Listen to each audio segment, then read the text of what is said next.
Olá a todos, eu me chamo Nayara Mendes Silva, atualmente sou doutoranda do Programa de Pós-Graduação em Ciências Ambientais da Universidade Federal de São Carlos, UFSCar, e eu vou apresentar o artigo completo intitulado Imóveis Ociosos, Entraves às Funções Socioambientais. Esse artigo ele foi escrito em coautoria com a minha orientadora, professora doutora Luzia Cristina Antoniossi Monteiro, e ele está inscrito no eixo temático Cidade, Arquitetura e Sustentabilidade do 15º Fórum Ambiental da Alta Paulista. Nós somos do grupo de pesquisa Direito, Cidade e Envelhecimento, certificado pelo CNPq. Este grupo ele é liderado pela professora Cristina e o artigo a ser apresentado aqui, ele é fruto das pesquisas deste grupo. Então, para começar o assunto, eu gostaria de mencionar uma coisa que eu não comentei no início da apresentação, é que a minha formação, a minha graduação foi em gerontologia, meu mestrado também foi nessa área. Então, nós estudamos o direito à cidade e à moradia para a população idosa, um segmento cada vez mais crescente na população brasileira. E eu trago uma notícia de um portal da internet que ilustra essa situação que vem acontecendo de uma forma tão intensa nos últimos anos. Mas não somente essa notícia, mas várias outras. Então, é um assunto cada vez mais notório, né? Cada vez mais em destaque, tendo em vista a intensidade com que ele acontece. Então, eu gosto muito de trazer essas duas figuras. Do lado esquerdo representa a nossa pirâmide etária no início do século, né? No ano 2000. Aquele quadro azul no topo da pirâmide, ele exemplifica a população maior de 60 anos. No Brasil, é considerado idoso as pessoas que têm de 60 anos de idade para mais. Então, o que a gente pode ver é que aqui na figura do lado direito, que representa o ano de 2030, ou seja, daqui a 11 anos, essa população vai estar cada vez maior, né? Vai ter crescido, vai ter aumentado. E a nossa pirâmide etária, ela vem perdendo a sua configuração de pirâmide e hoje mais se parece com um funil etário, né? Tendo em vista o elevado número de pessoas idosas. Então, assim, o envelhecimento populacional é uma realidade mundial em âmbito nacional, mas também global, e está relacionado a vários fatores, a maioria deles associadas ao processo de urbanização. Então, como consequências do aumento da expectativa de vida, podem ser citados vários aspectos relacionados à urbanização, como as migrações da área rural para a área urbana em busca de melhores condições de vida, acesso à renda, a emprego devido ao processo de industrialização em meados dos anos 50, as mudanças no comportamento das famílias, então redução das taxas de natalidade e fecundidade, consequentemente também reduções das taxas de mortalidade por doenças infecto-contagiosas, né, devido às melhorias em infraestrutura, em oferta de saneamento básico. Então, o envelhecimento populacional e o processo de urbanização são fenômenos distintos, mas igualmente complexos e que têm uma determinada relação entre si, eles se interrelacionam. Então, a qualidade de vida nem sempre acompanha a maior longevidade da população. Então, se por um lado as pessoas têm vivido mais devido às melhorias nas condições de infraestrutura, saneamento e redução de mortalidades por doenças infecto-contagiosas, tem-se a transição epidemiológica nesse sentido, mas o perfil socioeconômico da população também impacta nas condições de vida, no bem-estar, na qualidade de vida ao longo do ciclo vital, e também tem-se a incidência de doenças crônicas, algumas inclusive relacionadas à exposição no meio ambiente, à poluição, a outros aspectos que comprometem o bem-estar com o passar dos anos. Então, com relação ao processo de urbanização, as cidades elas vêm crescendo e a demanda habitacional é o que respalda o crescimento das cidades. Então, tem-se a instalação de moradias cada vez mais distantes da área central, né? E isso acaba resultando na formação de vazios urbanos. Então, muitos imóveis ociosos eles se situam justamente nas áreas onde as cidades nasceram, né? Os centros históricos. Então, deste modo, a moradia ela se relaciona com o bem-estar da população e é um direito estampado no artigo 6º da Constituição Federal, mas também encontra respaldo nos artigos 37 e 38 do Estatuto do Idoso.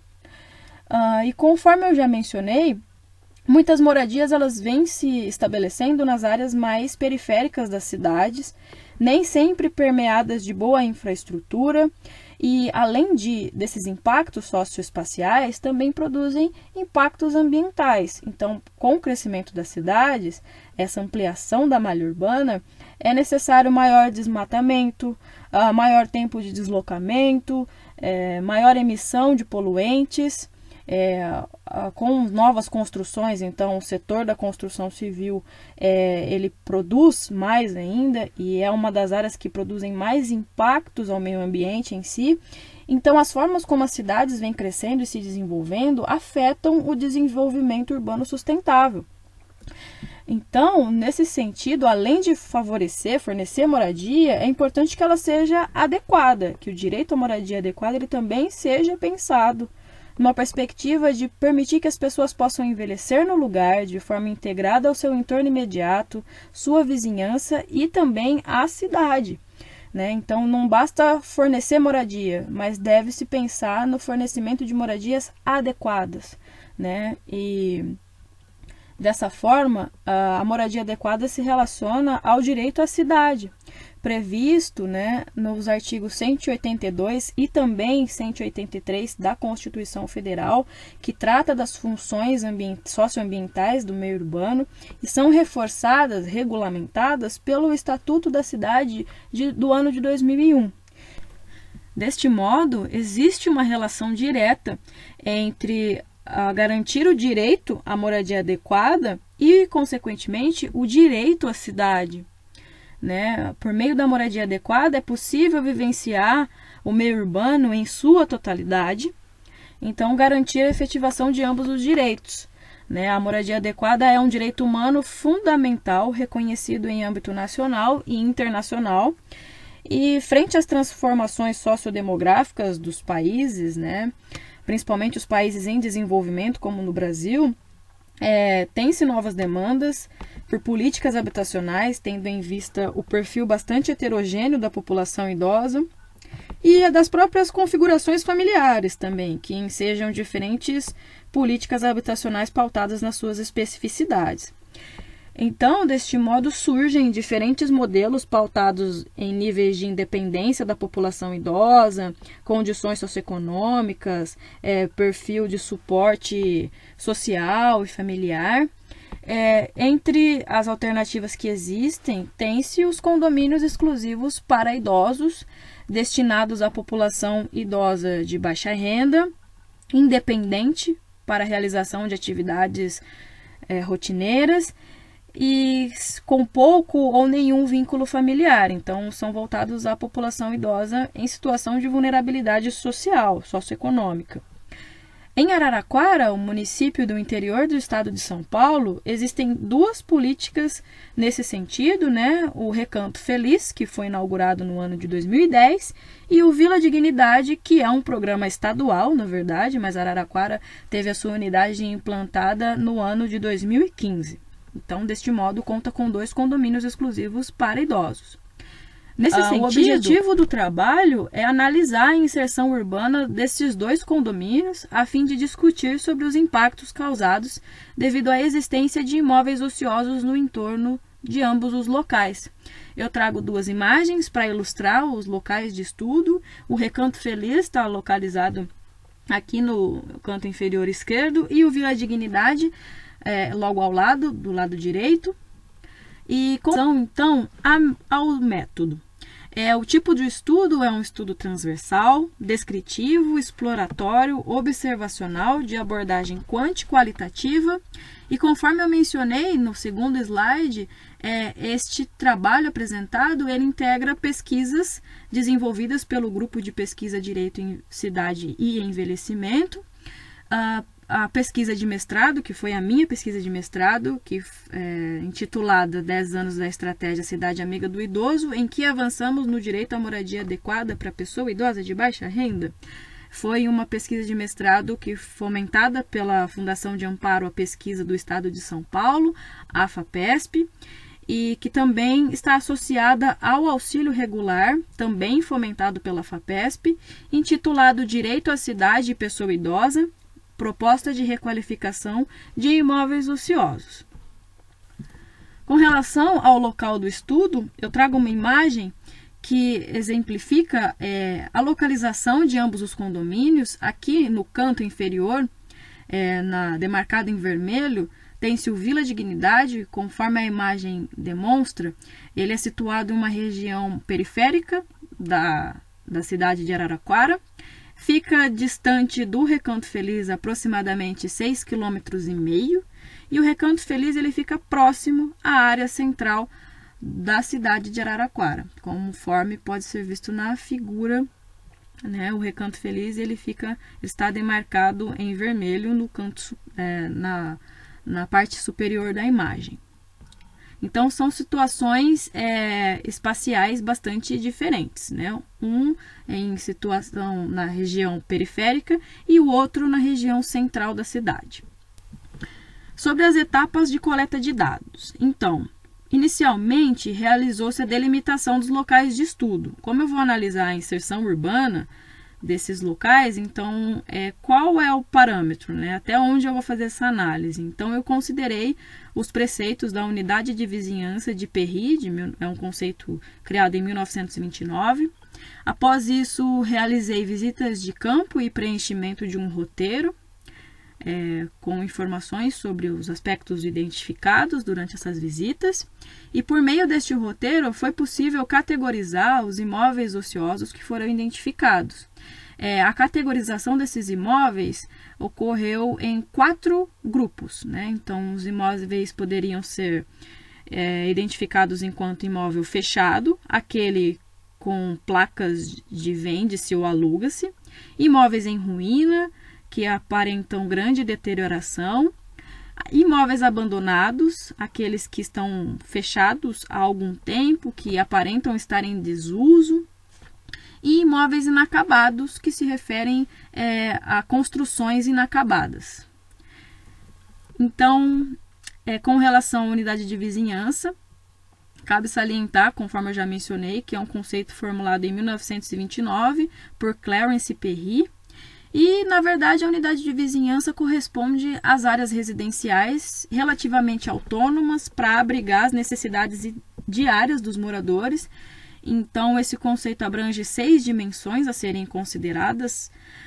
Eu considerei o sistema de ruas, então, uma área permeada por um sistema viário bastante ativo, com comércios nesse sistema, então delimitada pela presença de comércios em volta da área, assim como áreas institucionais e espaços públicos que correspondem a no máximo 800 metros de caminhada, conforme eu posso mostrar no slide a seguir.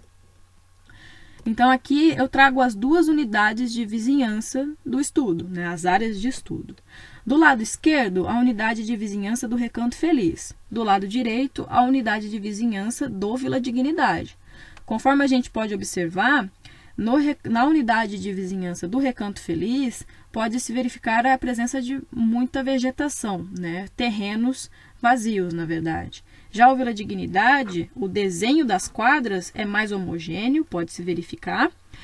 E existem alguns parques, acho que a imagem aérea permite identificar isso também. Mas, conforme os parâmetros de Perry, eu fiz a contabilização, né, do número de quadras e ruas dos dois espaços. Então, no Recanto Feliz é uma unidade de vizinhança menor, seguindo os preceitos para a delimitação do espaço. Conta com 19 quadras, 14 ruas, 405 residências, um espaço público, 6 áreas institucionais e 23 comércios. Já a unidade de vizinhança do Vila Dignidade, aqui no canto direito, é composta por 25 quadras, 17 ruas, 632 residências, 2 espaços públicos, 4 áreas institucionais e 36 comércios. Cabe mencionar que os dois condomínios eles estão marcados em vermelho. No canto inferior esquerdo de ambas as imagens pode-se verificar a localização do Recanto Feliz e a localização do Vila Dignidade. É importante mencionar que a observação do elevado número de residências no Vila Dignidade se dá devido ao fato de que o condomínio está localizado onde, em meados das décadas de 1960, foi instalado um conjunto residencial denominado Altos do Secap. Então, ele fica em uma região aparentemente melhor, com melhor infraestrutura, apesar de estar em uma região de periferia, com melhor infraestrutura justamente para acomodar esse conjunto habitacional que foi instalado aí há aproximadamente 50 anos atrás. Já o Recanto Feliz, conforme pode se verificar, é uma área com menos residências, né? É uma área próxima à região central. Cabe mencionar ainda que o Recanto Feliz, logo ali onde começa a flechinha indicando o nome do Recanto Feliz, existe uma linha férrea, né? Ali do lado esquerdo da imagem, né? No extremo esquerdo da imagem, tem-se uma via férrea. Então, os moradores eles têm como um vizinho confrontante uma linha do trem, justamente na área central. Isso remonta um pouco à história do município, né, da área onde o condomínio está inserido, que é justamente a área central que se desenvolveu a partir de uma estrada de ferro, né, conforme a história aponta. Então, deste modo, com relação à identificação de imóveis ociosos, pôde-se constatar um maior número de imóveis ociosos nas proximidades do Recanto Feliz. A maioria deles, imóveis abandonados, em desuso, aparentemente desocupados. Já na unidade de vizinhança do Vila Dignidade, se sobressaíram os imóveis identificados enquanto fechados. Isso denota que se trata de uma situação provisória, né, tendo em vista o maior interesse de moradia pela área, porque demonstra ser conter melhor infraestrutura do que a área central onde o Recanto Feliz está inserido. Então, com base, obviamente, pode-se constatar o maior número de imóveis ociosos na unidade de vizinhança do Recanto Feliz, e isso pode estar atrelado justamente a essa tendência tão atual, não tão atual assim, né, mas do esvaziamento da área central, principalmente das regiões onde as cidades nasceram, então consideradas de interesse histórico, né? E nesse cenário, propostas de requalificação são necessárias e importantes para promover a inserção urbana dos moradores. Então, por meio da identificação desses imóveis ociosos, estudar instrumentos jurídicos que permitam a requalificação dessas edificações são importantes para que elas possam cumprir os preceitos que tratam das funções sociais, socioambientais da cidade, porque à medida que promove um uso daquele espaço, também viabiliza o desestímulo ao crescimento horizontal das cidades. Então, para que construir mais se você tem infraestrutura que não está sendo aproveitada de forma correta, de forma adequada, né? Para que desmatar, poluir com a ampliação das cidades, sendo que existe um elevado estoque de prédios ociosos que poderiam servir para melhor inserção urbana, para melhores condições de moradia da população, né? Então, alternativas nesse sentido são muito necessárias, tendo em vista o contexto atual que a gente vive. Então, nesse sentido, faz-se importante a efetivação das funções socioambientais da cidade, no sentido de promover a inclusão e o maior bem-estar na velhice, mas também a garantia do direito à cidade para todos, né? Então, nesse sentido, eu gostaria de agradecer Eu encerro aqui a minha fala, breve, então disponibilizo meu artigo para quem tiver interesse. Deixo aqui o meu contato para dúvidas, sugestões e comentários. Muito obrigada!